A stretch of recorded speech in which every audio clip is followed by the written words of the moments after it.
Welcome to Stuff You Should Know, a production of iHeartRadio.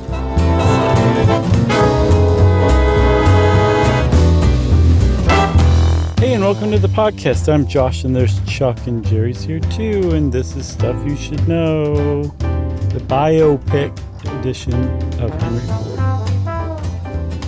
Who plays him? Well, I feel like technology is getting close to a point where we could dig him up and reanimate him, and he could just play himself. So maybe we wait like 5 years and then do it. Yeah, you know, I didn't even see a lot of pictures of this guy. You have. He's very plain looking, but if you know what you're looking at, like a picture of him, he's a wily old codger. I thought you were going to say cuss. I could have. It would have worked just as well, but you can just see it. And the more you know about him, when you see one of his pictures, you can just see all of it. It's really interesting. But he's very plain looking, so I wouldn't be surprised if you'd seen a picture of him and just didn't recognize him.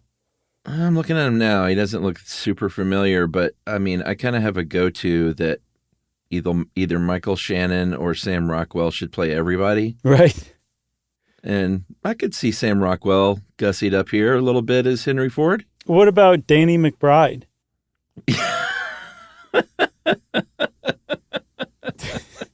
Build a car with all the fixins. Little Eastbound and Down joke for the fans out there. Sure. I was more a Vice Principals fan. That was great too. Walton Goggins. He should play him. Get him in there. There you go. Maybe they could just trade off halfway through the movie. Yeah, and see who F-bombs better. So let's get this started. Yeah, let's get this started in here. All right. Well, if we're going to talk about Henry Ford, who, by the way, I feel like we don't need some big whopping intro, but I think a lot of people recognize Henry Ford as the founder of the Ford Motor Company, and not the inventor of the automobile, but certainly the gentleman who made the automobile ubiquitous, affordable kind of thing for the common person. Yeah, he's also strongly associated with the assembly line, which he did not invent, but he like the automobile, he definitely like made it a thing. And in doing these things, like normalizing the assembly line and car ownership, really had a huge impact on history, especially the history of America. For sure. Shall we talk about where he was born, or you want to skip that? No, I mean, he was born in Dearborn, Michigan. What's next? That was in 1863, July 30th, to William and Mary Ford, and his pops was an Irish immigrant farmer, and his mom was a homemaker. Had a bunch of siblings, and this is something that you can put a pin in. It's kind of seems very key to his life, or at least his formative years, is that he went to one of those kind of old school one-room schoolhouses until he was 17 years old. It was literally old school. Yeah, very old school. But it seemed to be a big deal to him, as we'll see later. Yeah, for sure. So just kind of skipping ahead a little bit, he, like Rudolph Diesel, was fascinated by engines from a very early age and was like, I want to build one of those. Along the way, before he got to the point of building things like cars and everything, he tried his own hand at farming, like his old man. He got married to a woman named Clara, who he would stay married to for the rest of his life. And he got a job with Thomas Edison at Thomas Edison's, I believe, his Menlo Park complex, and had his own little shop and everything, and was very interested in trying to create a gasoline engine after reading an article in American Machinist, which is now known as Hustler. I'm not going to say, is that true? Can you imagine what a transformation that would be? I think one of the interesting things about his early life, though, is that, and just for some reason this strikes me as hysterical, is that he had some horse riding accidents when he was a kid, and I kind of was like, you know what, I want to get rid of those things. Those are dangerous, and we shouldn't be riding them or using them for work. And that seemed to be one of the strange childhood drives to start working with machinery. Yeah, it is very strange. It's really not at all surprising, I guess, really, if you think about it, that his skills at building cars, his desire and drive to build cars, is what he built his career on. Like very much so. Like he built a few cars, especially the first one called the quadricycle. It was so named because it looked like two bicycles parked next to each other. Yeah. And he built this thing, like I think he and his friends built the parts they needed, or else they stripped other things like steam engines of parts, and really like built this thing from scratch. And then he would ride it around town and caught the attention of some very wealthy people in Detroit, in particular the mayor named William Mayberry, who became his first real investor and was like, you need to build more of these and we're going to sell a bunch of them. So together in 1899, was it? They formed the Detroit Motor Company. This was Henry Ford's first car company. It was his first attempt. Yeah, his first couple of attempts at car companies and bringing a car that actually could be mass produced and sell on the market were not successful. This one folded about a year later. He got investors for the Henry Ford Company next. That also failed to bring about a car that he could sell to people. But kind of interestingly, that company went on to become, once Ford was kind of shown the exit,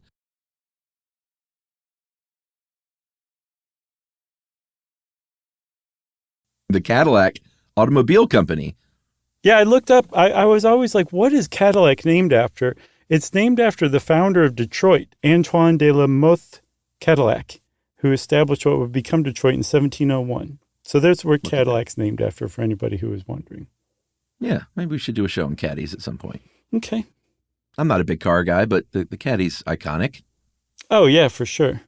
Yeah. I mean, at the very least, Outkast loves it. Right. And the thing he did next was, he was always trying to raise money and always had kind of a love-hate relationship with investors. Yeah. Because he was like, I need their money, but that's kind of all they're good for. Otherwise, they just meddle in my creative genius. Right. So he set about racing cars to kind of drum up publicity and investor interest. And that's what happened when he started winning races with two cars, the Arrow and the 999, which is, look these things up. They're super cool looking. And that led to some investors, most notably a guy named Alexander Malcolmson.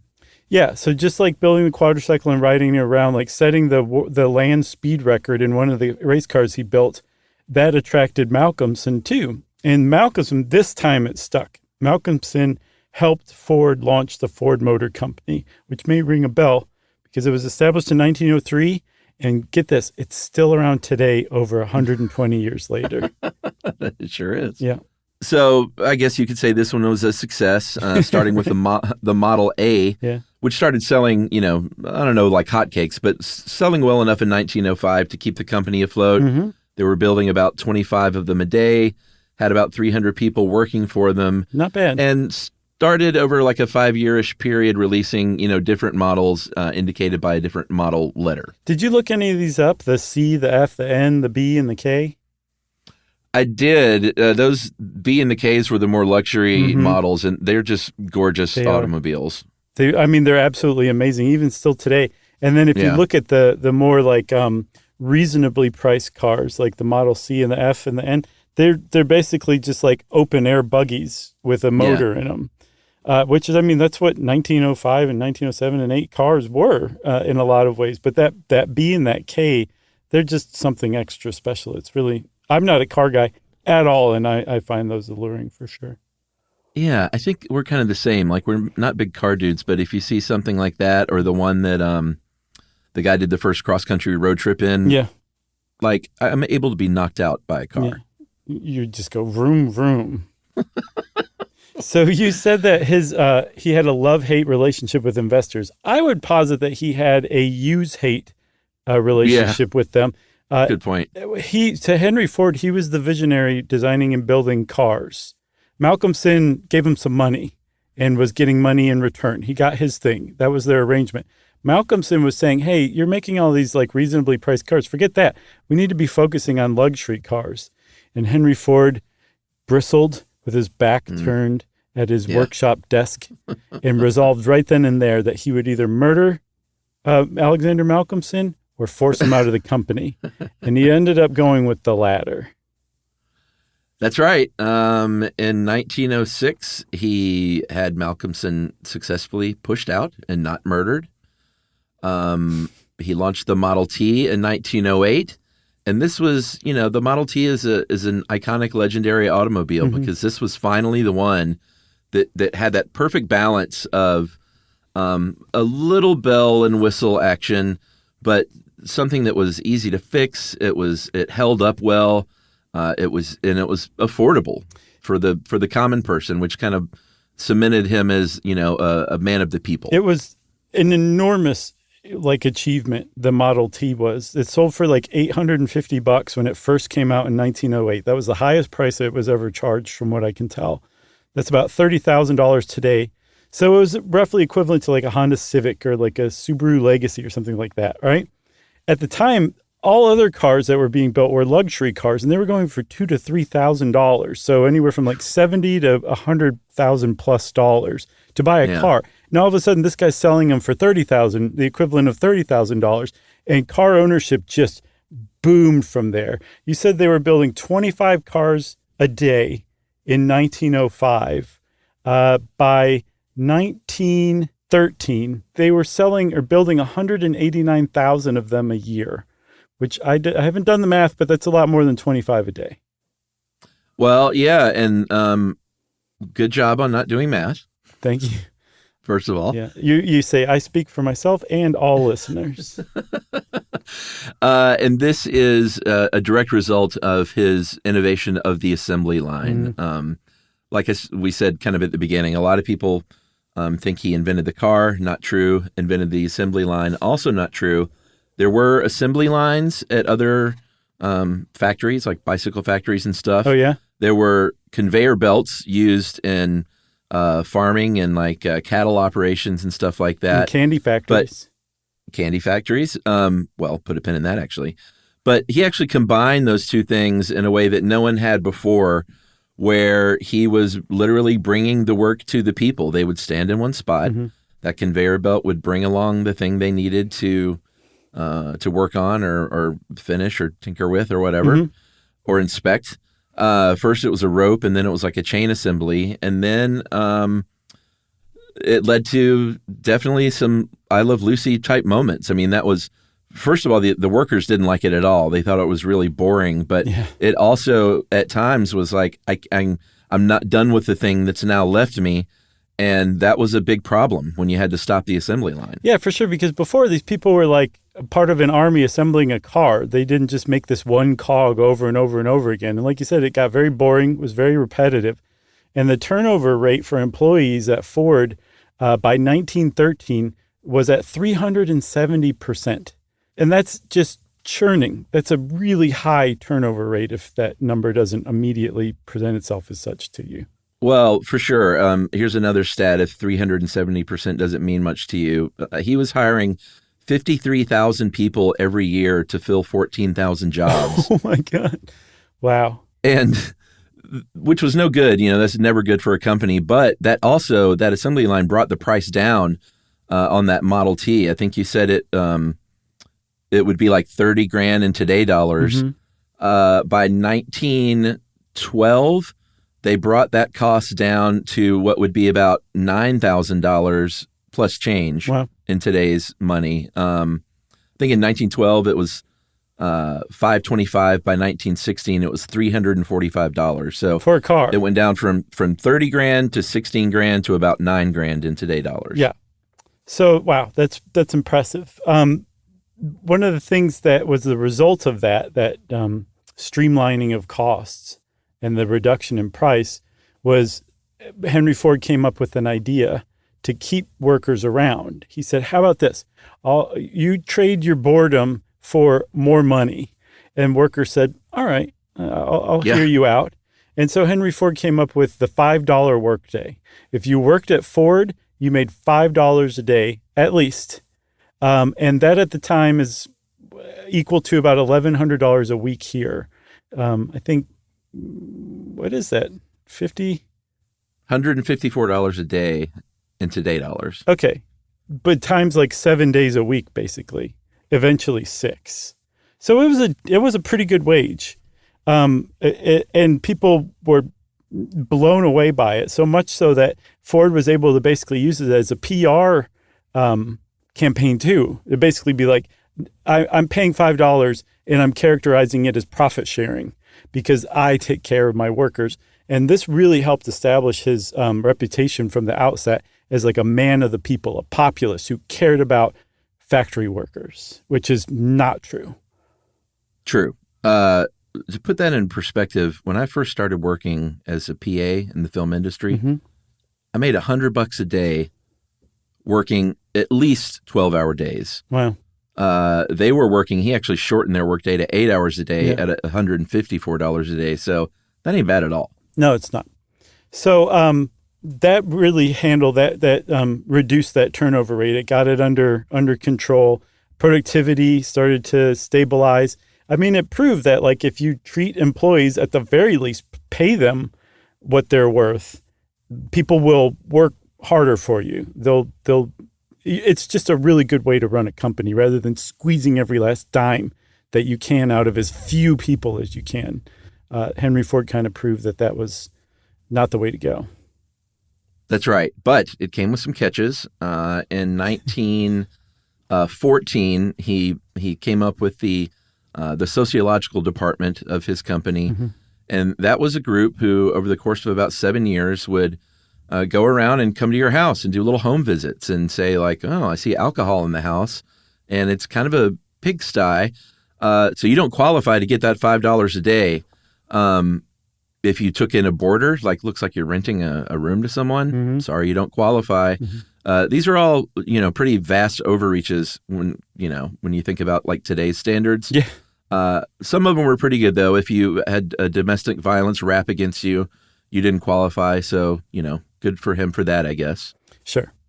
And today, I mean, yes, that would be crazy if somebody did that because instead employers just spy on you through your work computer rather than dropping by your house, actually, because that'd be too obvious, Yeah, that's untoward. So I think we talked about this in the Fordlandia episode where like the sociological department was really keeping an eye on people. And in a lot of ways, you're like, that's just insane. And it was. There's another like kind of facet to it that is worth pointing out that most of these workers whose houses were being visited lived in Ford housing that was built right near the plant.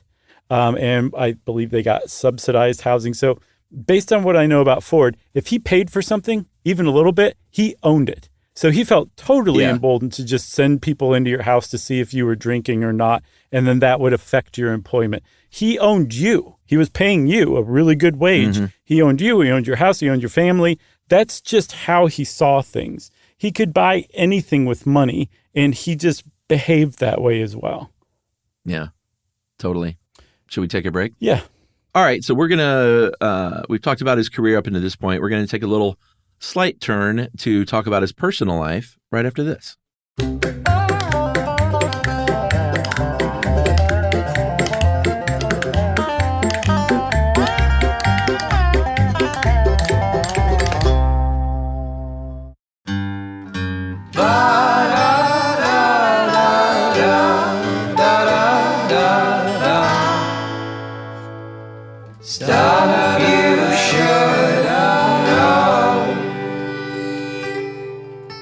All right, as promised, we're going to talk a bit about the man's personal life.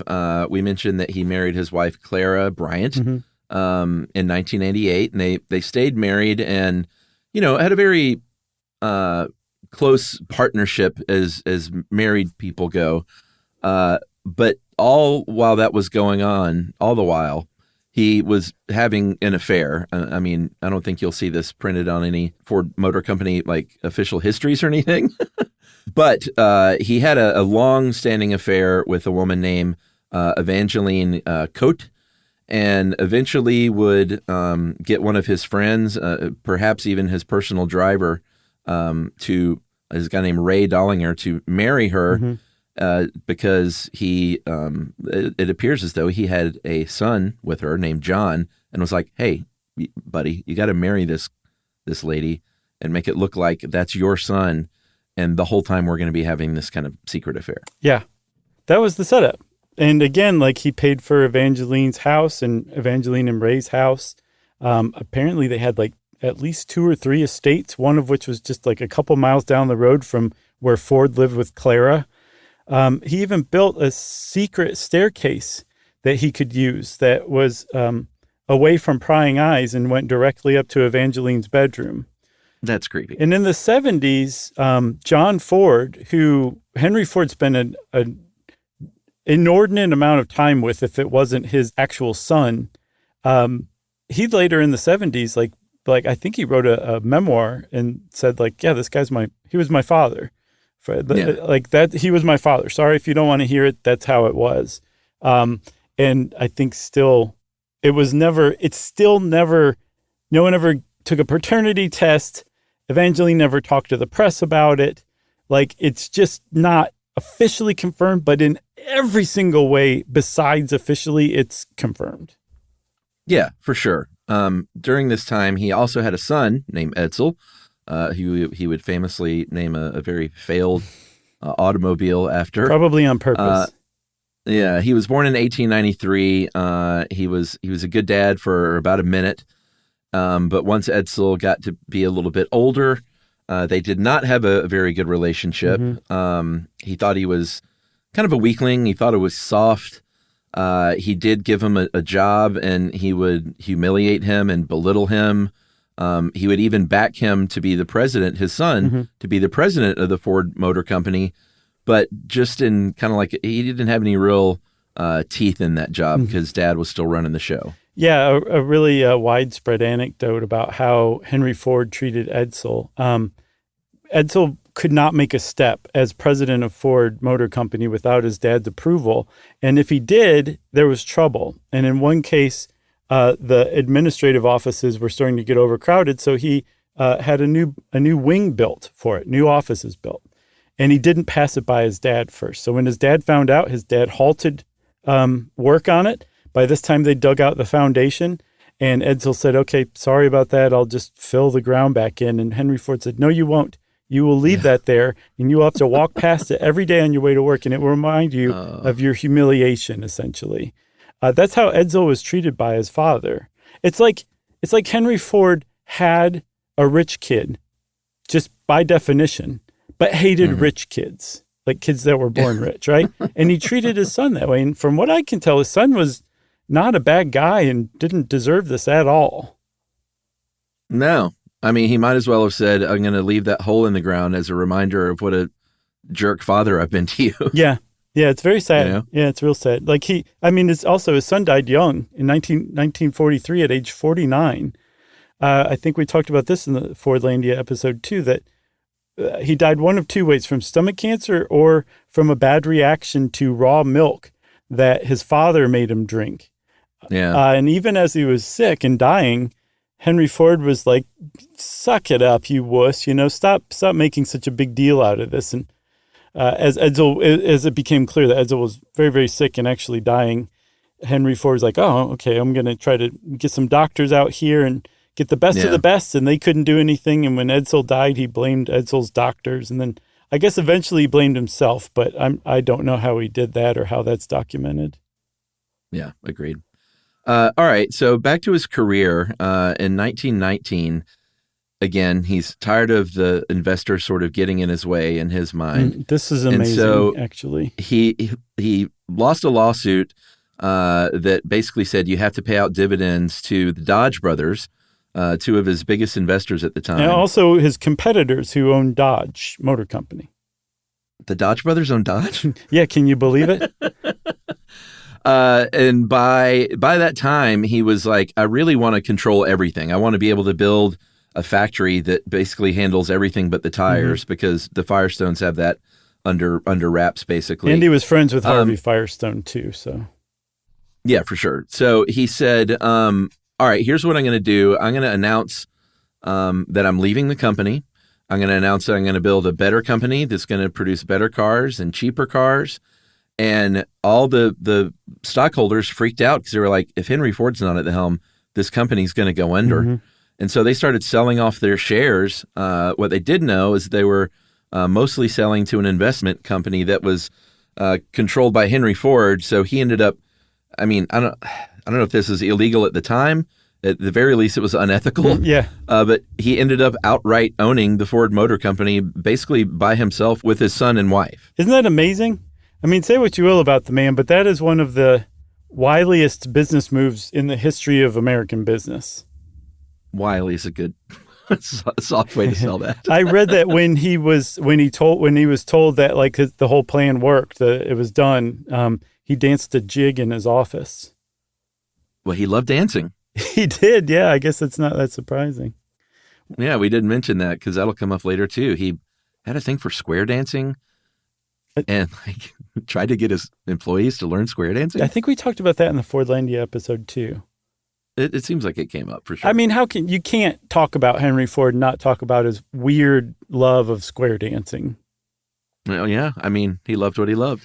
One of the things he did not love was war. He was an avowed pacifist, and he spoke out quite publicly. One of the things he used his recognition and fame for as a man of the people was to use that to speak out against World War I.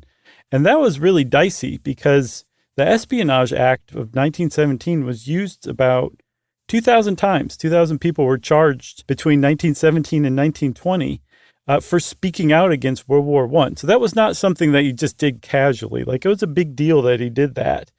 He gave interviews about it. He chartered a boat to ride to Europe to try to advocate for peace. It's called the Peace Ship. It was not very well received by the press. He was made fun of, but like he was definitely a pacifist for sure. But when America entered World War I, he backed it fully.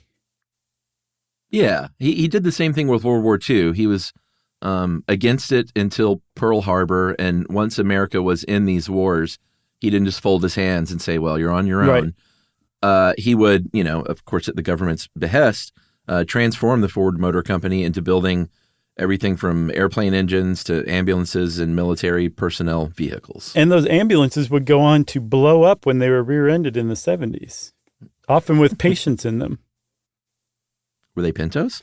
They were close. So one of the things that Henry Ford was, in addition to speaking out about pacifism, he spoke out about a lot of stuff. And he was interviewed once. He was very opinionated, totally convinced that his opinion was correct, like objectively correct from what I can he's a tell. Narcissist. A little bit. He was interviewed in the Chicago Tribune, and he said, among other things, that he basically hates art and that he, quote, history is bunk, that there's nothing to be learned from history. We always just need to be looking forward. And so the same year, 1916, the Chicago Tribune, the paper he was interviewed in, also published an editorial calling him an ignorant idealist and an anarchistic enemy of the nation. And so he said, you know what, that's libel, and I'm going to sue you. And it went to trial in 1913.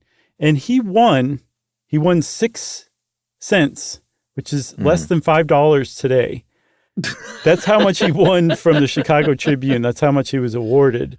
But even worse, he was just really exposed as an ignorant person on the stand. He was like quizzed about things like history and stuff and just completely got stuff wrong. And all of the papers, including the Tribune, published all this stuff. So it didn't really make him look good. Yeah. It was kind of like, I'll take your test. And then afterward, he's like, I shouldn't have taken this test. Right. Especially in front of everybody. Yeah, under oath. There was also a rumor that he might have been illiterate. I don't think that was probably true, and it stems from the fact that he refused to read aloud. But who knows? He may have had some form of dyslexia or a learning disorder. Like, we just don't know. It's speculating in 2024 is a little, I don't know. I'm not a big fan of that. It makes it pretty ironic that one of the things he collected were McGuffey readers, which were 19th century textbooks. Like, he collected them. That's a strange thing for a person who's not literate to do. Yeah, like elementary school textbooks, they were for kids. Sure. So maybe that made more sense. I don't know. Maybe. He's like, yeah, I collect these. I'm definitely not teaching myself from them. So he didn't like the press, not just because of this, but he was just a lightning rod for good press and bad press. But he got fed up with it. Eventually was like, you know what? I'm going to start my own newspaper. So he bought one, the Dearborn Independent, in 1919. And he, basically controlled it and was like, here's what I'm going to do. I'm not sure if everyone knows about my anti-Semitic views, So I'm going to start making this newspaper write lots and lots of articles about how Jewish people are in control of the world and the finances of the world and are responsible for everything bad, including these wars that are happening and jazz music that is leading to, drug use. So in all, they ran about 91 stories in the paper that he would eventually collect into a 4-volume book called The International Jew, which he distributed like 500,000 copies to people for free. Purposely never copyrighted it so that it could be republished. And it still is. It's like a bookshelf must for white supremacists still today. Yeah. The fact that none of the stuff he ever said in it was ever proved or shown to be true or correct has no bearing on that whatsoever. And I don't know if this is the origin of it, but he certainly perpetuated, if he didn't create it, the idea that Jewish bankers secretly ran the world. Yeah. Which is still a trope today among white supremacists and racists of all stripes. One of these articles, I think it was about Jews taking over the American farming industry, mentioned one guy in particular, a Jewish activist who was a union activist trying to organize farm workers, named Aaron Shapiro. And he was named personally in this article. So he's like, oh, you like libel suits? Here's one for you, too. And he sued him for libel. Yeah, he did. And I think he ended up settling out of court, right?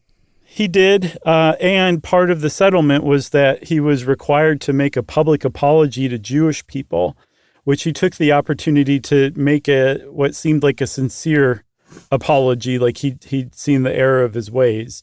But apparently, privately, he had all the same views.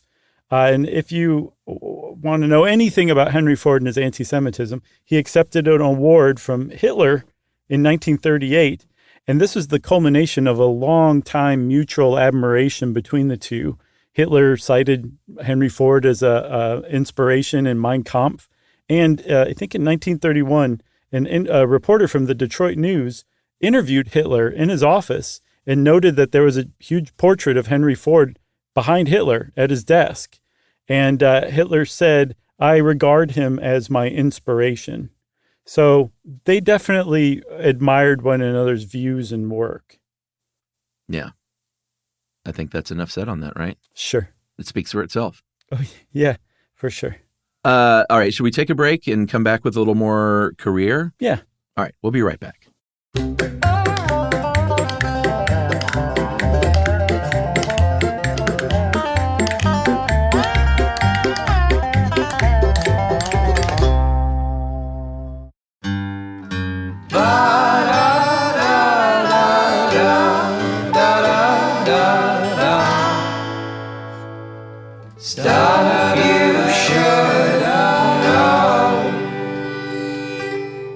All right, Chuck. So you talked about him wanting to build like a plant, what's called a vertically integrated plant, where ore and raw materials are brought in and everything but the car's tires are built and assembled there, right? Like if you have something like this, you are extraordinarily powerful in whatever industry you're in. And he built it. It was a 2,000-acre plant called the River Rouge plant. And I think it opened in 1918. And I mean, it was extraordinarily successful and just launched the company into like essentially a monopoly. Even though there were other car companies, nobody could compete with Ford to the point where it was like, he might as well have had a monopoly on it. He was just so far ahead of everybody else by this time. Yeah, for sure. And part of the success of that plant was due to the fact that he kind of caved a little bit on releasing cars that had some bells and whistles. Mm-hmm. He, like, I mentioned earlier, he wasn't the biggest fan of those and kind of like, the car for the people, but sales were declining in the mid-1920s. So he said, all right, the Model T has done its work, but I think we need something a little more luxurious. So the Model A was released in 1927, Mm-hmm. and they also sold a lot of those. They did. That's another pretty car, too. It's like the official car of like gangsters with Tommy guns who rob banks and like run along and jump on the running boards on the side. Yeah. That's that kind of sure. car. It's a pretty car. Yeah, you can hang off the side of that thing with a Tommy gun like no other car. Right. So I said earlier that Henry Ford had an enormous impact on American culture, American history.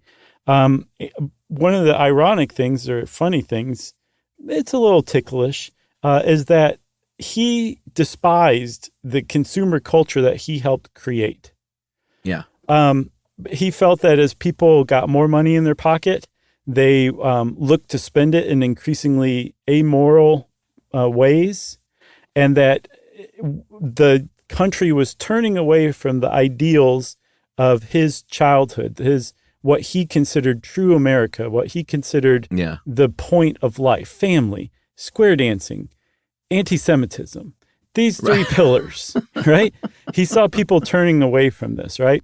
And so I think he railed against it for sure, but him personally, he took that as an opportunity to kind of like fade into this childhood fantasy, this idealized version of the way life was in his childhood. And he did this by building something called Greenfield Village. I thought you were going to say Celebration, Florida. I know it bears a striking resemblance. I even wrote it's like Celebration, Florida. Yeah, it's also a little bit like his version of Colonial Williamsburg. He started developing this in 1919 when he restored his original house. And about 10 years later, it would open to the public as sort of like a Williamsburg of his time. It was like a living history village. There was a museum there, still is. He would basically like Colonial Williamsburg would do. He would say like, "Hey, this is when things were the best. Like when I was a kid." Totally, definitely a narcissist, have I mentioned. Right. This is when things were most awesome. And here's what it was like back then. Here's what the buildings look like. You can come and walk around the village. You can, it's even got, like it functioned as a real place where people live. There was that school in that one-room schoolhouse modeled after the one that he loved growing up. They had a full-time dance instructor who was teaching square dancing, among other things, and he was told his CEOs, like, you need to get down there to Greenfield Village. I've signed you up for Tuesdays at 7. Right. Can you imagine? No. So, yeah, it's still there today, right? It's still a living museum open today. I've never been. It does sound interesting. In addition to the look back at history, which is ironic, again, because he said history's bunk, it was also a way to preserve the great technological innovations of Thomas Edison. He took buildings from Menlo Park and moved them to Greenfield Village. So he assembled his idealized version of what a town would have been like in his childhood. And he just spent more and more time there and just kind of moving further and further away from the company. And as he spent less time at the company, somebody had to run the company. So he grudgingly had Edsel running things. He had another guy named Charles Sorensen who ran the plant, that huge River Rouge plant. And then he had another guy, a real scumbag named Harry Bennett, who we've talked about multiple times, who ran the Ford Service Department, which was the Ford Goon Squad, essentially. Yeah, and Goon Squad meaning he wasn't a big fan of unionization and workers organizing. So Bennett would go in and do the heavy work. A lot of paranoia created. A lot of literal punishment for just dumb little infractions, saying they couldn't have bathroom breaks. You get 15 minutes for lunch. I'm going to spy on the CEOs. And if you come around here, like maybe from the UAW, the United Auto Workers, and you start talking about organizing, we're going to literally physically like beat you down and run you out of here. Yeah, if you read about what's called the Battle of the Overpass in 1937, I think we talked about that before too, but the Ford Service Department led by Harry Bennett, who was in the mix, beat these people so badly, they were thrown down flights of concrete stairs. When they were knocked down, they would be picked up again so they could be beaten further. Some of the women that were there were roughed up. It was a bad jam. And then they chased the reporters down to try to get their notebooks, try to get the film out of their cameras. And only because a couple of reporters, one of them ran 5 miles to a police station to keep his negatives intact or his plates intact. And another one managed to hide his plates just in time and gave him fake plates or fake film, essentially, to go and break. And this stuff got published, and it was totally contrary to Ford's version of what had happened. And it really gave a huge black eye to the Ford Motor Company. because you just didn't, that was just beyond the pale, even for the 1930s, like union busters, right? So it actually helped pave the way for the UAW to make inroads and start organizing Ford. And the Ford employees finally, I think 5 years after the Battle of Overpass, were given the opportunity to vote whether to unionize. And they said, yes, union, yes. Si se puede. All right. So we're at the end. He had not been, some people say he was still calling the shots kind of close to the end. He was in his 70s by the time Bennett was doing his strong arm work. So there are people that say he wasn't super aware of that. Other people, like, one of the top folks, Sorensen, said, no, he was doing exactly what Ford wanted. Mm-hmm. But as he got older and older, he obviously started experiencing health issues.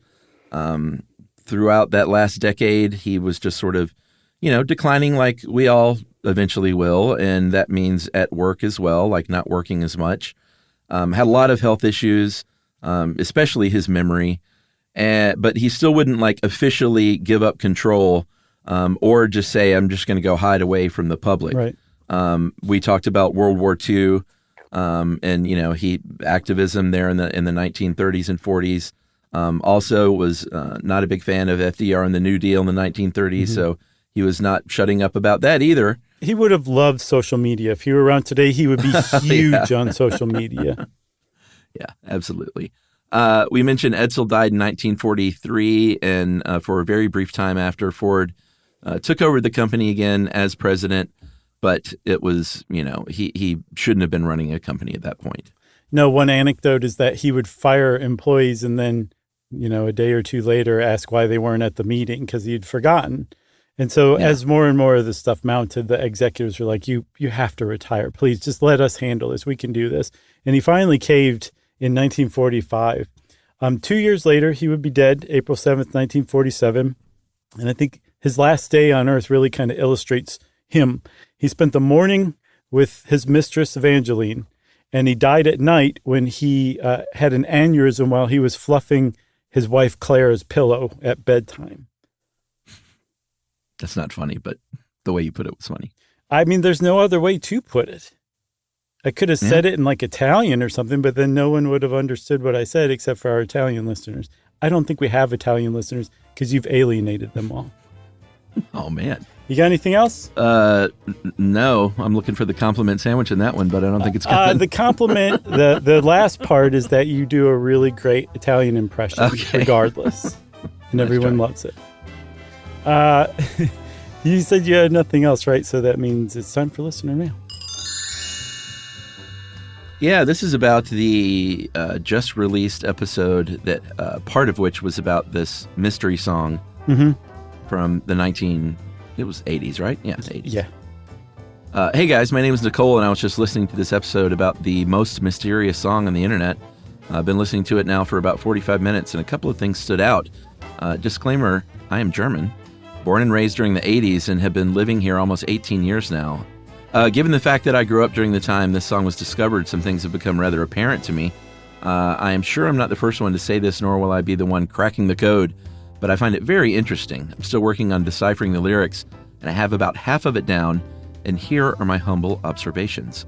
Number 1, the song is most likely written and recorded by East Germans, given the fact of how dark and depressing the lyrics are. Okay.